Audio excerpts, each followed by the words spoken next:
हाँ, बता रहे थे तो ये बाद में और हम डिटेल में इसका पढ़ेंगे, ट्रांसलेशन जब पढ़ाएंगे आपको इसी बुक में आगे मिलेगा।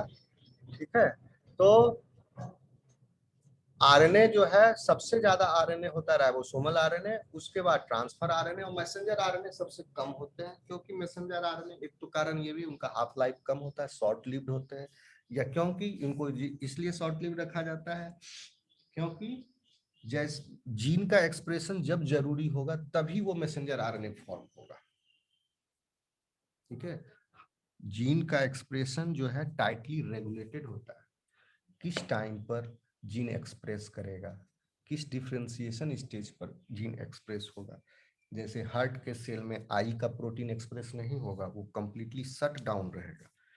ओके, हार्ट के सेल में हार्ट के फंक्शन में जो प्रोटीन इन्वॉल्व है उसी का जीन एक्सप्रेस होगा। ओके, और वो भी ज्यादा मात्रा में नहीं होना चाहिए, सब कुछ आगे पढ़ेंगे, बैलेंस रहता है, तो इसके लिए सेल को काफी सेक्रीफाइस करना पड़ता है। ओके, ट्रांसक्रिप्शन वो बार बार करता है कि जीन का, अगर हाउस कीपिंग जीन है तो बार बार उसका ट्रांसक्रिप्शन होते रहता है। और मैसेंजर आरएनए चूंकि शॉर्ट लिव्ड है, साइटोप्लाज्म में आने के बाद ऑलमोस्ट हाफ एन आवर उसका टाइम होता है, उतना देर में ट्रांसलेशन शुरू हो गया, नहीं तो अगर 2 मैसेंजर आरएनए है तो 1 बन जाएगा, हाफ लाइफ आधा हो जाएगा उसकी संख्या। अगर 100 मैसेंजर आरएनए सिंथेसाइज होकर आ रहा तो 50। ओके, सो क्या आप कहाँ थे, आरएनए पर आ गए थे। तो द कंपोनेंट्स, तो क्या है साइटोप्लाज्म में, आरएनए है बहुत ज्यादा मात्रा में। ठीक है, आपका ट्रांसफर आरएनए तो साइटोसोल में, ऐसे राइबोसोमल आरएनए साइटोसोल में फ्रीली नहीं रहता है, ribosomal RNA is present inside the ribosome, लेकिन transfer RNA is freely found in cytoplasm. Molecules that encode them, the components, अब सिंपलर जो उसका मोनोमेरिक यूनिट्स है, they are also present in the cytoplasm, like amino acids are the monomers of what proteins, and nucleotides are the monomers of RNA and DNA, from which these macromolecules will be assembled. Hundreds of small organic molecules called metabolites, intermediates in biosynthetic and degradative pathways, ये भी रहते हैं cytoplasm में, क्योंकि बहुत सारा pathway चल रहा है, उसके बीच बीच का मेटाबोलाइट जो है वो भी होगा। And coenzyme also, coenzymes are required for an enzymatic action। Enzyme का ये को वर्कर है, समझ लो, उसको हेल्प कर रहा है। तो coenzymes are the compound essential for many enzyme catalyzed reactions। Inorganic ions are also present in cytoplasm। And यहाँ पर जो राइबोसोम हम पहले बताया, ribosomes are also present in cytoplasm. These are small particles composed of protein and RNA molecules. यहाँ लिख दोगे छोटा R, RNA, and that are the sites for the protein synthesis. ये प्रोटीन सिंथेसिस का साइट है। राइबोसोम में जो protein synthesis होता है, राइबोसोम के ऊपर पेप्टाइड बॉन्ड का फॉर्मेशन होता है। अगर आपको याद हो तो आप कहोगे कि पेप्टाइड बॉन्ड, कोई भी बॉन्ड का फॉर्मेशन जो है कोवेलेंट बॉन्ड है तो एंजाइमेटिक एक्शन होगा। yes, it is enzymatic action, but the enzyme involved here is not the protein, enzyme here involved is the RNA। RNA enzyme है राइबोसोम के अंदर। जो राइबोसोमल RNA है, that works as enzyme, that's why sometimes it is also called as ribozyme।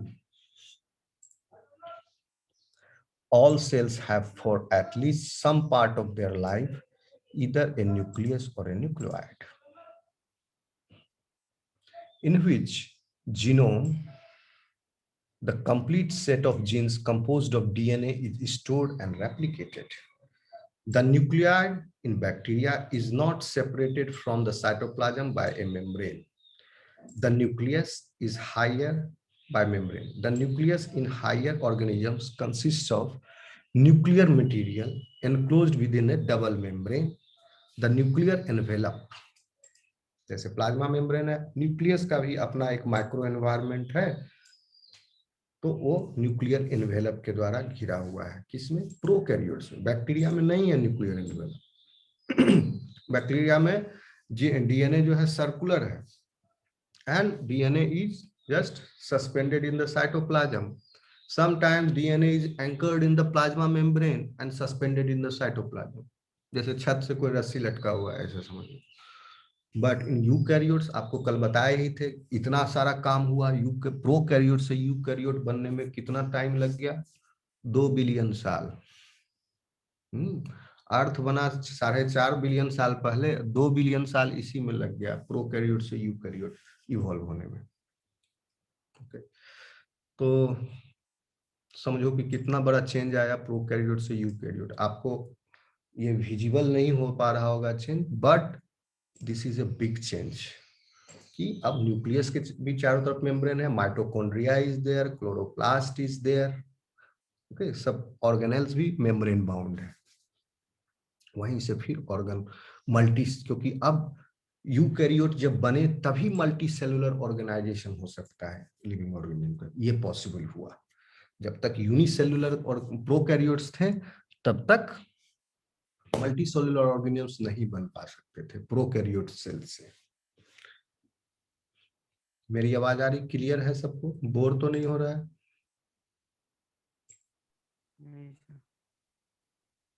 No sir. Cellular dimensions are the, now this is the next bold statement, cellular dimensions are limited by oxygen diffusion. Okay, what does it say?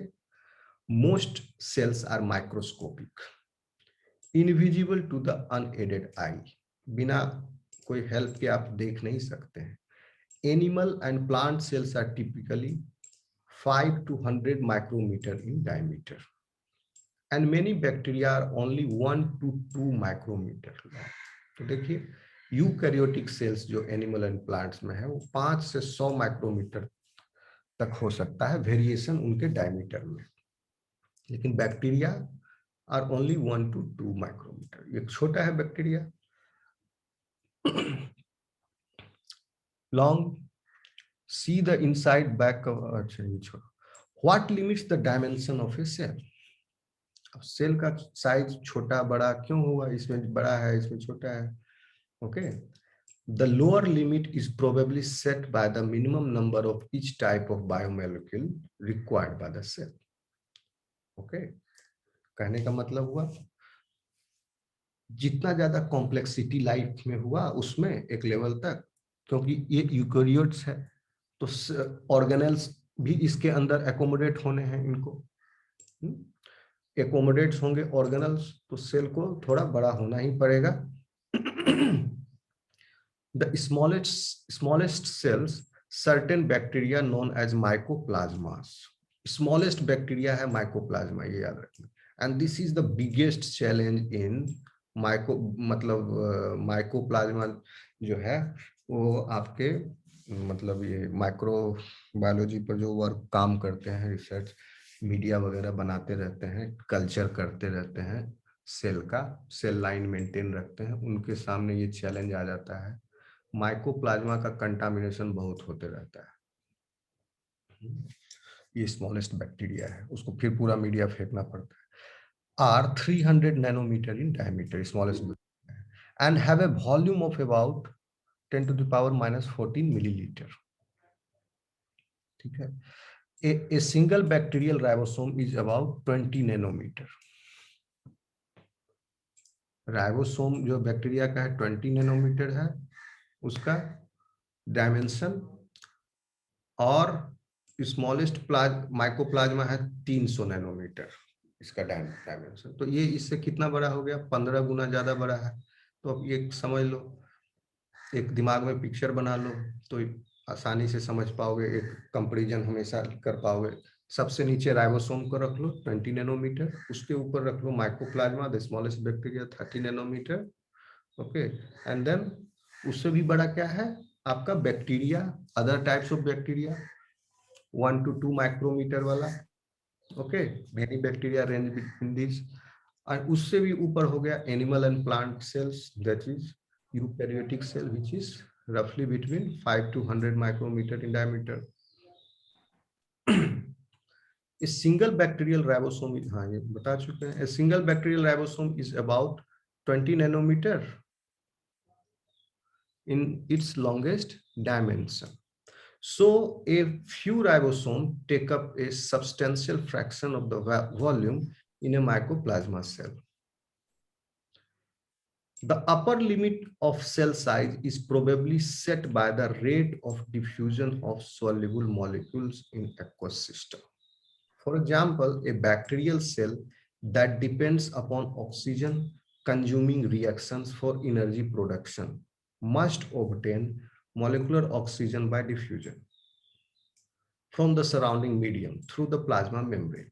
The cell is so small and the ratio of its surface area to its volume is so large that every part of its cytoplasm is easily reached by the O2 diffusing into the cell. As cell size increases, however, surface to volume ratio decreases until metabolism consumes O2 faster than the diffusion can supply it. कहने का मतलब ये है कि cell का size जैसे जैसे बड़ा होते जाएगा, आपको याद है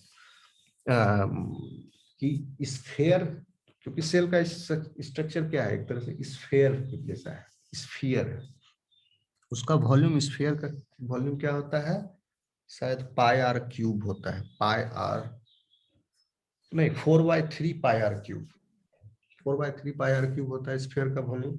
अब आप नोट करेंगे कि रेडियस जैसे छोटा होते जाएगा, रेडियस जैसे जैसे छोटा होते जाएगा तो वॉल्यूम भी है, क्योंकि आर क्यूब है, वॉल्यूम भी क्यूब में घटते जा रहा है। और सरफेस एरिया जो है, सरफेस एरिया का फॉर्मूला देख लेना स्फीयर का क्या होता है, ठीक है। तो आप अगर रेशियो निकालोगे surface area to the volume, तो जब स्फीयर छोटा होगा तो ratio, this ratio area to the volumes यानी surface area to the volume ratio है वो ज्यादा होगा अगर सेल छोटा होगा। तो स्फीयर अगर छोटा होगा तो area to volume will be more. Okay sir, इस स्ट्रेटेजी को यूकैरियोटिक सेल्स भी आगे यूटिलाइज करते हैं। माइक्रोविलाई का फॉर्मेशन करके सरफेस एरिया बढ़ाए, ठीक है, वॉल्यूम को घटाए, और माइक्रोविलाई स्ट्रक्चर है उसको करके सरफेस एरिया बढ़ाते हैं। तो सरफेस एरिया बैक्टीरिया कैसे बढ़ाएगा घटाएगा, वो भी करता है अपना। बैक्टीरिया अगर सेल को छोटा कर लेगा तो सरफेस एरिया, उसका सरफेस एरिया तो घटेगा, वॉल्यूम भी घटेगा, but the ratio surface area to the volume ratio that will increase, वो पहले से ज्यादा होगा। अगर सेल का साइज बड़ा होगा तो surface area to the volume that will be less. इससे क्या फर्क पड़ता है, इससे फर्क ये पड़ता है कि सेल को, प्रोकैरियोटिक सेल है, सारा काम उसको खुद ही करना है, गैसियस एक्सचेंज होगा। तो अगर उसका डिमांड ज्यादा है सेल के अंदर ऑक्सीजन का, तो ratio surface area to the volume ratio उसको ज्यादा चाहिए, तो cell will decrease in volume. और अगर ऑक्सीजन डिमांड कम है तो cell can be larger in the size. यही कहने का मतलब है। As cell size increases, however, surface to volume ratio decreases until metabolism consumes O2 faster than the diffusion can supply it. Metabolism that requires O2 thus becomes impossible. Metabolism that requires O2 thus becomes impossible as cell size increases beyond a certain point, placing a theoretical upper limit on the size of the cell. अगर cell ज्यादा बढ़ते चला जाएगा bacteria का तो metabolism of O2 will become impossible. Okay, तो theoretical upper limit तक भी वो नहीं जाता है। There are 3 distinct domains of life. All living organism, ये क्या अभी हम सब सेल बायोलॉजी थोड़ा थोड़ा देख रहे हैं बायोकेमिस्ट्री पढ़ने से पहले। 3 डिस्टिंक्ट डोमेन्स ऑफ लाइफ। तो लाइफ जो है 3 तरह का, शुरुआत में जो लिविंग ऑर्गेनिजम्स थे, सिंपलर वंस, वो इवॉल्व कैसे हुए वो यहाँ पर हम देख सकते हैं। पहले 3 डिस्टिंक्ट फॉर्म्स, डोमेन्स थे। ये फिगर दिख रहा होगा आपको, eubacteria, eukaryotes and archaebacteria. Archaebacteria से eubacteria and eukaryotes are derived. So all living organisms fall into one of three large groups or kingdom or domains. हम लोग यूकैरियोट में हैं. तो three branches of evolution that define three branches of evolution from a common progenitor. Two large groups of prokaryotes can be distinguished on biochemical grounds.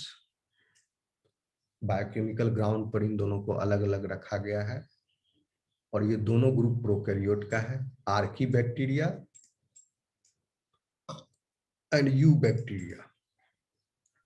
Eubacteria कहाँ रहता है? Soil में होते हैं, surface water and the tissues of living and decaying organisms. Most of the well-studied bacteria, that is eubacteria such as E. coli, are eubacteria. Okay. The archaebacteria are most recently discovered. Okay, अभी recently discovered हुआ है. Are less well characterized biochemically. Most inhabit extreme environments like salt lakes, hot springs, highly acidic bogs and the ocean depths. कहने का मतलब है कि Archie bacteria जो थे वो पहले वाले प्रिमिटिव टाइप के बैक्टीरिया है. आर्की बैक्टीरिया पुराने बैक्टीरिया है, प्राग ऐतिहासिक काल वाले बैक्टीरिया है. क्यों इनका नाम आर्की बैक्टीरिया? लेकिन इसका डिस्कवरी रिसेंट में हुआ है. ओके, लेकिन ये जो थे सबसे पहले वाले बैक्टीरिया है. तो इनका क्या कैरेक्टरिस्टिक है? दे harbor or they inhabit extreme conditions. They can inhabit extreme environments like salt lakes, hot springs, highly acidic. तो ये पुराने वाले हैं और एक्सट्रीम एनवायरनमेंट में भी ये रह सकते हैं. तो ये क्वालिटी इसमें कहाँ से आया? आर्की बैक्टीरिया में. क्योंकि प्रागैतिहासिक काल में जब था तो उस समय का एनवायरनमेंट ऐसा ही था, एक्सट्रीम एनवायरनमेंट था. तो अभी भी एक्सट्रीम एनवायरनमेंट जहां पर है वो ये आर्की बैक्टीरिया पाए जाते हैं. अगर उनको आप रूम टेम्परेचर पर रख दीजिएगा, हॉट स्प्रिंग में रहने वाले बैक्टीरिया को, तो वो मर जाएगा. हॉट स्प्रिंग मतलब 100 डिग्री सेंटीग्रेड भी यहाँ का टेम्परेचर हो सकता है. पानी बॉयल करते रहता है. मुंगेर में, जमालपुर में आप लोग गए होंगे, कहाँ है गर्म कुंड है, ठीक है. तो उसका पानी तो उतना गर्म नहीं है, लेकिन अगर आप उस पानी को भी माइक्रोस्कोप में लेके देखोगे तो आपको उसमें भी बैक्टीरिया मिलेंगे. तो इसी एक हॉट स्प्रिंग में रहने वाले बैक्टीरिया, थर्मस एक्वेटिकस, कभी पढ़ाए होंगे क्लास में, को हम लोग यूटिलाइज करते हैं अपने काम में. और इसका बहुत ही सुंदर आपका ये है, यूज है. और इससे पूरा बायोलॉजिकल साइंस में, मॉलिक्यूलर बायोलॉजी में क्रांति आ गई थी उस एंजाइम को यूज करने से. यानी जो बैक्टीरिया थर्मस एक्वेटिकस है, हॉट स्प्रिंग में पाए जाने वाले बैक्टीरिया, नाम ही है इसका थर्मस एक्वेटिकस. यानी एक्वेटिक, थर्मल मतलब एक्वेटिक एनवायरनमेंट में रह रहा है जहां पर टेम्परेचर बहुत ज्यादा, और 100 डिग्री सेंटीग्रेड पर भी ये बहुत ही अच्छा से अपना रेप्लिकेशन कर सकता है. 100 डिग्री सेंटीग्रेड पर भी 100 डिग्री सेंटीग्रेड पर जिंदा रहता है. और कुछ 72 डिग्री सेंटीग्रेड पर ये करता है अपना रेप्लिकेशन. ऑप्टिमम टेम्परेचर है पॉलीमरेज का. आप आश्चर्य करोगे, हमारे डीएनए पॉलीमरेज 37 डिग्री सेंटीग्रेड पर ऑप्टिमम. बॉडी टेम्परेचर 37 डिग्री है. 2 डिग्री भी टेम्परेचर अगर बढ़ जाए, 39 डिग्री हो जाए, तो लाइफ थ्रेटनिंग सिचुएशन आ जाएगा, मरने पर आदमी हो जाएगा. ओके. और this bacteria is polymerising, replicating its DNA at 72 degree centigrade. तो इससे फायदा क्या मिला साइंटिस्ट को? उन्होंने आइसोलेट किया वहां से इसका DNA polymerase, special DNA polymerase है इस बैक्टीरिया का, थर्मस एक्वेटिकस का, और उसको यूज किया पीसीआर में. क्योंकि तब तक पीसीआर करना काफी टफ होता था जब तक हमको इस टाइप का एंजाइम नहीं मिला जो कि हीट टेबल हो. अगर पीसीआर हम पढ़ाएंगे तो उसमें बताएंगे कि कैसे पीसीआर में साइकिल होता है।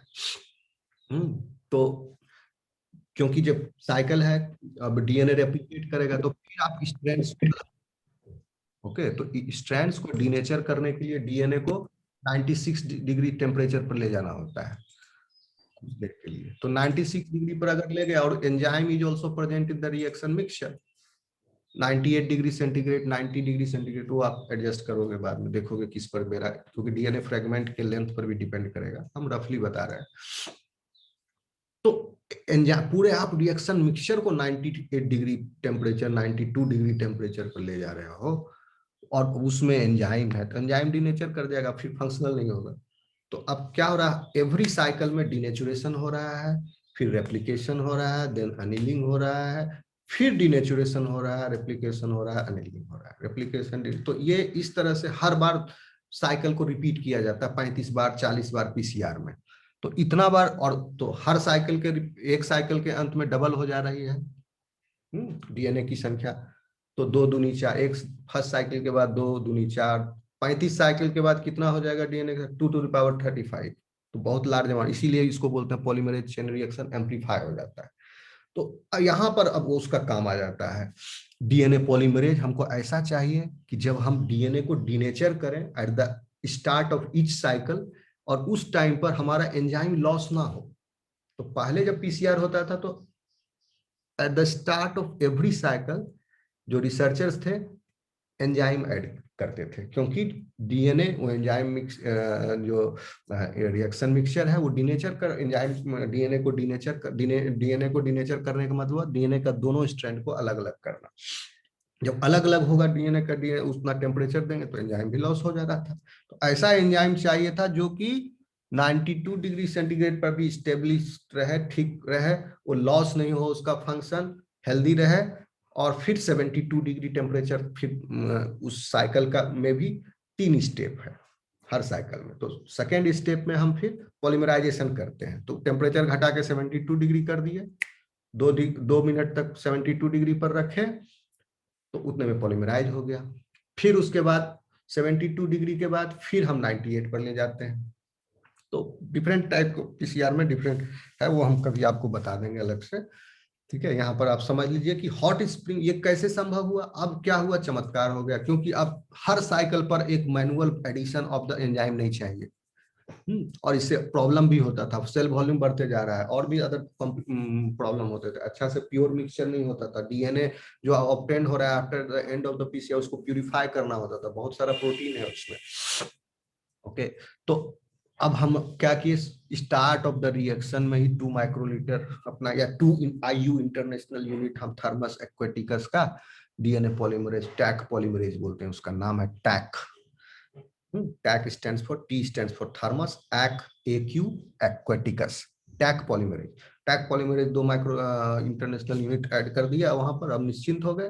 तो अब एक बार में ऐड कर दिए, तो इसके बाद क्या हुआ, पीसीआर मशीन बन गया कि अब मैनुअल जरूरी नहीं है, एक बार आप रिएक्शन मिक्सर डालिए, अब पीसीआर मशीन जो है उसका साइकिल करते रहेगा, टेम्परेचर बढ़ाएगा इतना देर के लिए, फिर कुछ देर के लिए घटाएगा, फिर बढ़ाएगा, कुछ देर घटाएगा, तो टाइम बाउंड वो साइकिल करते रहेगा। तो पीसीआर मशीन बन गया। तो अब आराम से आप पीसीआर लगाइए और सो जाइए। किसकी वजह से, थर्मस एक्वेटिकस हॉट स्प्रिंग में रह रहा है, उसका डीएनए पॉलीमरेज की वजह से। तो ये सब आर्की बैक्टीरिया क्यों है, क्यों एक्सट्रीम एनवायरनमेंट को हार्बर करते हैं, और ये प्रॉपर्टी उस समय से, प्रागैतिहासिक काल से, जिसमें इवोल्यूशन बहुत पहले, मिलियन एंड बिलियन ईयर्स पहले जो एक्सट्रीम एनवायरनमेंट था, वो अभी भी ये इनका कैरेक्टरिस्टिक मौजूद है। अब तो चूंकि अब एक्सट्रीम एनवायरनमेंट नहीं है, उसके लिए एक्सट्रीम ये हो गया जो हमारे लिए नॉर्मल है। थर्मस एक्वेटिकस को अगर हम इस एनवायरनमेंट में रख दें, दैट विल नॉट सर्वाइव, उसके लिए ये एक्सट्रीम हो गया। दैट एनवायरनमेंट, ये सारे एनवायरनमेंट उसके लिए नॉर्मल एनवायरनमेंट है। The available evidence suggests that the archaebacteria and eubacteria diverged early in evolution and constitute 2 separate, figure पर आएंगे, 2 separate domains, sometimes called archaea and bacteria. All eukaryotic organisms which make up the third domain, eukarya, evolved from the same branch that gave rise to the archaea. Archaea. एक second, figure पर आ जाइए फिर से। ये figure दिख रहा है आपको?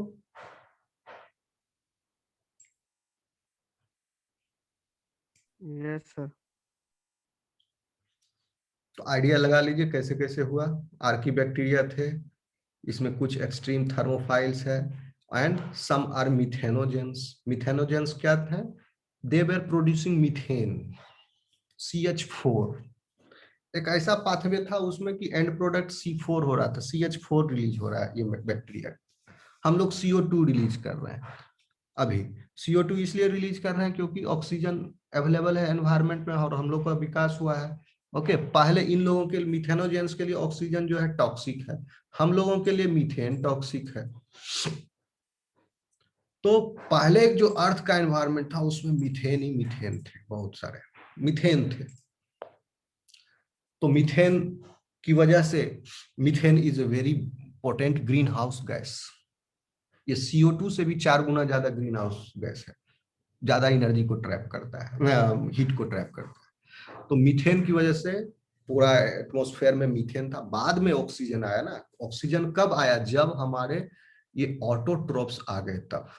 Cyanobacteria, purple bacteria, gram negative, ये जो ऑटोट्रोप्स आए, एंड उसके बाद यूकैरियोट्स में भी आपका प्लांट में फ्लैजिलेट्स, माइक्रोस्पोडिया, यहाँ पर जब ये प्लैंक्टन्स जब आए तो दे ऑटोट्रोप्स जो है अपीयर होने के बाद, बताया ना 2 बिलियन साल तो ऊपर में, उसी समय ऑटोट्रोप्स जो है ऑक्सीजन रिच बना दिया अर्थ के एटमॉस्फेयर को। कार्बन डाइऑक्साइड को फिक्स कर दिया, और फिर प्लांट आए बाद में, उन्होंने और फिक्स किया कार्बन डाइऑक्साइड को। ऑटोट्रोप्स ने सबसे ज्यादा किया पहले। तो कार्बन डाइऑक्साइड को फिक्स करके करके ऑक्सीजन को रिलीज करते गया, तो ऑक्सीजन रिच हो गया। फिर पानी भी बना इसके बाद, ऑक्सीजन आने के बाद धरती पर। लेकिन पहले मिथेनोजेंस थे, एंड एक्सट्रीम थर्मोफाइल्स भी है, एक्सट्रीम हेलोफाइल्स भी है। हेलोफाइल्स किसको कहते हैं? 1 second. Halophiles are an organism, especially a microorganism that grows in or can tolerate saline conditions, extreme saline conditions. अब इसी से ब्रांच हुआ, क्योंकि उसमें एक्सट्रीम एनवायरनमेंट था तो यही सब सर्वाइव किए। फिर एनवायरनमेंट फेवरेबल जैसे जैसे होते गया तो इसका भी इवोल्यूशन हुआ, and from that lineage only archaebacteria से ही eubacteria and eukaryotes evolve हुए हैं। ऐसा नहीं कि यूकैरियोट्स यू बैक्टीरिया से आया।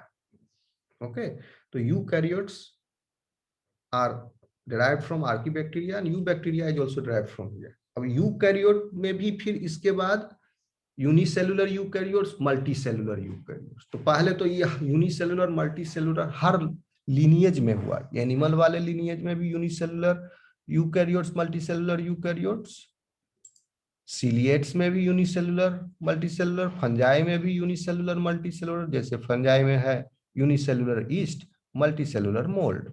प्लांट में भी यूनिसेलुलर मल्टीसेलुलर। फ्लैजिलेट्स में भी यूनिसेलुलर मल्टीसेलुलर, जैसे यूनिसेलुलर यूग्लिना वगैरह नाम सुने होंगे, पैरामीशियम यूग्लिना, माइक्रोस्पोरिडिया, ये सब उतना जरूरी नहीं है। तो समझ लिया मैडम, मोटा मोटी यूकैरियोट्स जो है डेराइव हुआ आर्की बैक्टीरिया से। Am I clear? Yes sir. All eukaryotic organisms which make up the third domain, eukarya, evolved from the same branch that gave rise to archaea. एक ही ब्रांच से निकला है जो कि आर्किया गया। ये ब्रांचिंग हुआ, यानी कॉमन एंसेस्टर है। ओके, ऐसा नहीं है कि यूकैरियोट्स का एंसेस्टर यू बैक्टीरिया है। ओके, दोनों का कॉमन एंसेस्टर है। दोनों एक ही बाप के दो बेटे हैं, समझ लो। ये बाप है, दोनों बेटा है। Eubacteria. Within the domain of archaea and bacteria are subgroups. अब इस आर्किया में भी सब ग्रुप है। Okay,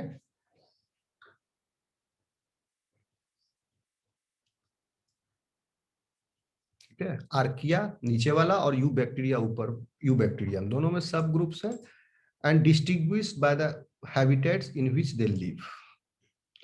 in aerobic habitats with a plentiful supply of oxygen, some resident organisms derive energy from the transfer of electrons from fuel molecules to the oxygen. Okay, यहाँ पर oxidation reduction में oxygen involved है, that is why they are called aerobic. And in other environments where anaerobic live and virtually devoid of oxygen, and microorganisms adapted to these environments obtain energy by transferring electrons to nitrate. जहां पर oxygen नहीं है वहां पर oxidation reduction कैसे हो रहा है? They are transferring the electron to the nitrate forming N2, और सल्फेट भी हो सकता है फॉर्मिंग H2S। कुछ बैक्टीरिया नाइट्रेट में कर रहा है तो नाइट्रोजन बना रहा है N2। कुछ बैक्टीरिया जैसे हम लोग क्या कर रहे हैं, ऑक्सीजन को दे रहे हैं तो क्या बनाते हैं? CO2 बनाते हैं। और कुछ बैक्टीरिया नाइट्रोजन N2 कर रहा है, कुछ बैक्टीरिया H2S कर रहा है, CO2 भी किया, वो एरोबिक बैक्टीरिया है फॉर्मिंग, और कुछ CH4 भी कर रहा है। Okay, many organisms that have evolved in anaerobic environments are obligate anaerobes, that is they die when exposed to oxygen. Obligate anaerobes है, ऑक्सीजन उसके लिए टॉक्सिक है, हमारे लिए H2S टॉक्सिक है, CH4 टॉक्सिक है। अगर इनहेल कर लिया जाए H2S काफी ज्यादा मात्रा में, then death can also happen. We can classify organisms according to how they obtain the energy and carbon they need for the synthesizing cellular material. 1.5 में summarized है। Which one is 1.5? यही है क्या 1.5? हाँ 1.5 it is. देखिए 1.5 में क्या है फिगर।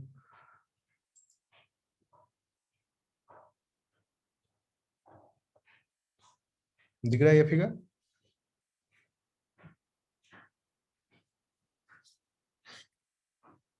अब इसको इसके हैबिटेट के आधार पर बांटा गया है सारे ऑर्गेनिजम्स को, ऑल ऑर्गेनिजम्स को।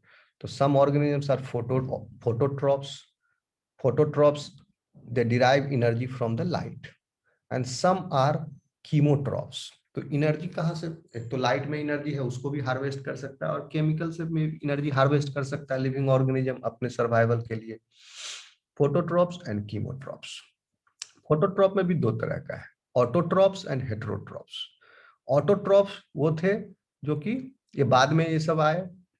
ऑटोट्रॉप्स कार्बन फ्रॉम CO2, नहीं बाद में नहीं आया, साइनोबैक्टीरिया, हाँ बाद में आया साइनोबैक्टीरिया प्लांट्स। ऑटोट्रॉप्स जो है कार्बन फिक्सेशन किया, ओके, ग्लूकोज जो एनर्जी रिच कंपाउंड है बनाएगा ऑटोट्रॉप, जैसे ग्लूकोज। ओके, तो उस ग्लूकोज का कार्बन कहां से आया? CO2 से। तो कार्बन लिया CO2 से, इसी को बोलते हैं कार्बन फिक्सेशन। कार्बन फिक्स कर दिया, हवा से कार्बन डाइऑक्साइड लिया, उसको ग्लूकोज बनाया, तो कार्बन फिक्सेशन हुआ ना। उसी कार्बन से अपना लकड़ी पत्ता जो भी हो रहा है, सेलुलोज मटेरियल, पूरा प्लांट का स्ट्रक्चर जो कार्बन, फिर बाद में प्लांट को जला देते हैं लोग, तो जितना कार्बन निकला सोचो धुआं, वो सब फिक्स किया प्लांट अपने लाइफ टाइम में। तो इसका एग्जाम्पल है कार्बन फ्रॉम CO2 अगर फिक्स कर रहा है, ऑटोट्रॉप्स है, तो साइनोबैक्टीरिया एंड प्लांट्स। दूसरे टाइप के फोटोट्रॉप्स जो थे वो कार्बन फिक्सेशन कर रहे थे फ्रॉम ऑर्गेनिक कंपाउंड्स। एनर्जी आ रहा है आपका कहां से? लाइट से ही, लेकिन कार्बन आ रहा है ऑर्गेनिक कंपाउंड से। ओके, ऑटोट्रॉप में कार्बन कहां से आ रहा है? हवा में मौजूद कार्बन डाइऑक्साइड से। ठीक है, तो ऑटोट्रॉप्स बाद में आए, इसीलिए बाद में आए क्योंकि हवा में कार्बन डाइऑक्साइड, नहीं सॉरी, हवा में कार्बन डाइऑक्साइड पहले था। अभी ना कार्बन डाइऑक्साइड की मात्रा 0.3% है एटमॉस्फेयर में, 0.2% 100 साल पहले था। 0.2% से 0.3% हुआ, सिर्फ 0.1% एटमॉस्फेयर में CO2 बढ़ जाने की वजह से 100 साल में। तो सब लोग हाय तौबा मचा रहा है कि ग्लोबल वार्मिंग हो गया, ग्लोबल वार्मिंग हो रहा है, वेट हो रहा है। सोच लीजिए 0.1% भी इंक्रीज इतना फर्क ला दे रहा है अभी एनवायरमेंट में। हम लोग क्या इतना पहले कार्बन फिक्सेशन सब हो के रखा होता, अब सब जला रहे हैं हम लोग, लकड़ी जला रहे हैं, कोयला जला रहे हैं, पेट्रोल डीजल ये सब जल रहा है। और एक दिन ये सब खत्म हो जाएगा क्योंकि सप्लाई लिमिटेड है। जितना फिक्सेशन सब प्रागैतिहासिक काल में सब होके रखा है धरती के अंदर है, वो सब धीरे धीरे फिनिश हो जाएंगे। तो जब फिनिश हो जाएगा तो जितना कार्बन फिक्सेशन हुआ है वो सब फिर आगे एटमॉस्फेयर में CO2। ओके, तो CO2 का कंसंट्रेट लेवल बढ़ जाएगा। कहीं बाहर से CO2 नहीं आया, यहीं पर धरती पर ही है वो, लेकिन प्लांट ऑटोट्रॉफ्स जो है उसको फिक्स कर दिए थे, तभी ऑक्सीजन की मात्रा बढ़ी। तो बाद में हम लोग आए धरती पर। तो अभी ऑटोट्रॉफ्स का बहुत बड़ा रोल था। ओके, तो CO2 जो फिक्स कर रहे थे जो वाले ऑटोट्रॉफ्स, वो भी पहले भी थे साइनोबैक्टीरिया एंड ये हेट्रोट्रॉफ्स जो थे वो कार्बन फिक्स कर रहे थे। कहां से? ऑर्गेनिक कंपाउंड से कार्बन ले रहे थे। ओके, जैसे डिकेइंग मैटर हुआ वहां से कार्बन लिया, लेकिन एनर्जी लिया वो उस कार्बन को जोड़ने में। CO2 एक कार्बन, दो कार्बन, तीन कार्बन, ये तो इम्पॉसिबल टाइप का रिएक्शन लग रहा होगा आपको लेबोरेटरी में। लेबोरेटरी में दिस इज इम्पॉसिबल, अनअचीवेबल कि कार्बन जोड़ जोड़ के आप ग्लूकोज बना लीजिए, नहीं हो सकता। लेकिन लिविंग सिस्टम में ये हो सकता है because of the presence of special enzyme जो कि मौजूद है, उससे हो सकता है। तो आपका हेट्रोट्रॉप्स जो थे, यानी ये अपना खाना खुद बना रहे हैं हेट्रोट्रॉप्स। ऑटोट्रॉप्स अपना खाना स्वयं बना रहे हैं। तो अपना खाना स्वयं बनाने के लिए एनर्जी लाइट से लिया। हेट्रोट्रॉप्स भी जो है क्या कर रहे हैं? कार्बन ऑब्टेन कर रहे हैं डिकेइंग ऑर्गेनिक कंपाउंड से, तो उसी से और एनर्जी को प्राप्त कर रहे हैं। Purple bacteria, green bacteria. Chemotrophs are energy from, they are obtaining energy from the chemical compounds. यहाँ पर कंफ्यूज मत करना, ये केमिकल कंपाउंड ऑर्गेनिक कंपाउंड नहीं है। ओके, सो इसमें भी हेट्रोट्रॉप्स हैं and carbon from organic compounds. ये थोड़ा कंफ्यूजन लग रहा है। केमोट्रॉप्स इसमें क्या कौन से थे? लिथोट्रॉप्स, लिथोट्रॉप्स एंड ऑर्गेनोट्रॉप्स। लिथोट्रॉप्स जो थे एनर्जी फ्रॉम और inorganic, and organotrophs energy from organic. Lithotrophs का एग्जांपल है sulphur bacteria, hydrogen bacteria. Organotrophs are most prokaryotes, all non phototrophic eukaryotes. Okay, समझ लीजिए। कीमोट्रॉप्स टोटली, अच्छा ये इसलिए यहाँ पर ये हेट्रोट्रॉप है, समझ में आया। यानी देखिए दो तरह के हेट्रोट्रॉप क्यों अलग अलग हैं? ये इसलिए अलग है कि ये वाले जो हेट्रोट्रॉप है इसमें जो सिंथेसाइज हो रहे हैं मेटाबोलाइट्स, वो लाइट का एनर्जी को यूज करके सिंथेसाइज हो रहा है, but the carbon source is organic compound. But in this type heterotroph